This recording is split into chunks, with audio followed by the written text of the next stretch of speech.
Now the disease trees, please come back, Mr. Kennedy. Let's just have a quick update from you. What is being recommended? Through the chair. So this addition really is a little bit easier for residents. There was some community feedback that the Arborist report was going to be a little bit too burdensome for some owners in regards to diseased trees. So we've added the portion that owners are able to send us photos of what they believe are diseased trees. And in my practice, when we get these photos, the photos of these diseased trees almost actually look like they're just dead anyway.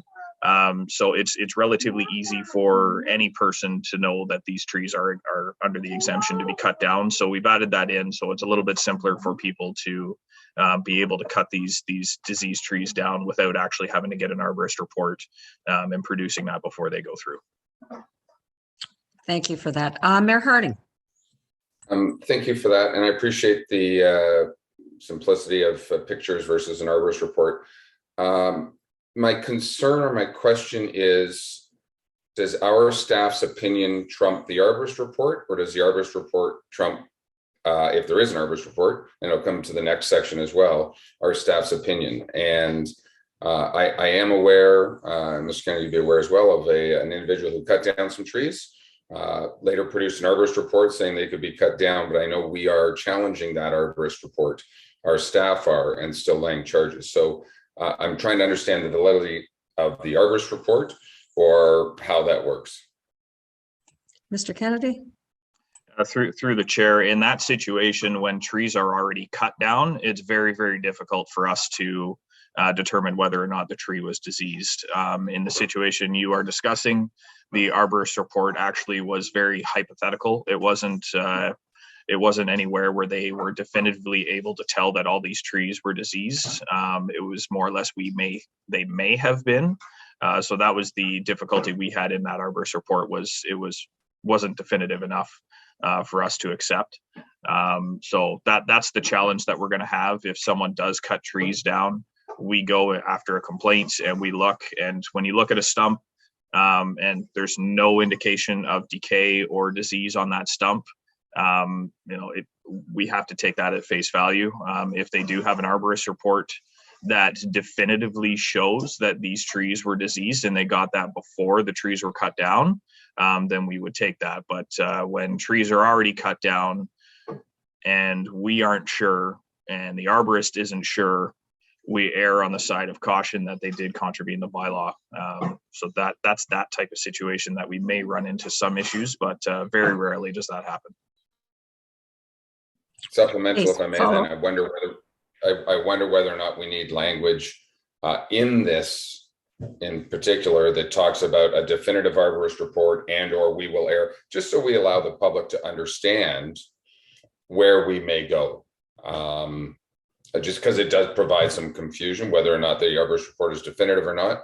I've always been, and I appreciate where you're going, and I want to certainly protect everything. Our provincial laws are innocent until proven guilty, and if we can't prove one way or the other, we're just assuming guilt. So I'm just concerned that maybe we need to put some language in that it clearly defines that in the bylaw. So, Mr. Kennedy, can we, the arborist report has to be done while the trees are living? I see Mr. Pink has turned on his screen, so perhaps I'll go to Mr. Pink. Thank you, Chair. Sorry, Mr. Kennedy, perhaps you might have the same answer, but I believe, Your Worship, the wording in the bylaw uses satisfactory, so it always will require that a satisfactory arborist report be submitted. I don't think staff's obligated to accept just anything that's submitted to us. I think we must review it objectively, and there is language to that effect that I think will address your concerns. Thank you. Are you good, Mayor Harding? Okay. Councillor Kelly. Thank you, through you. I don't believe this is the same question, but it might be. I'm comfortable with this, and I think providing the option to use photographic evidence instead of an arborist report makes a lot of sense. But all of that is predicated on the idea that the approval either the arborist report or the approved photographic evidence precedes chopping the tree down. And I don't think it's that's 100% clear in sub little I2, the second half of it. I'm just not sure that clearly says, you know, we don't do these things retroactively. You got to come and get it approved before we chop.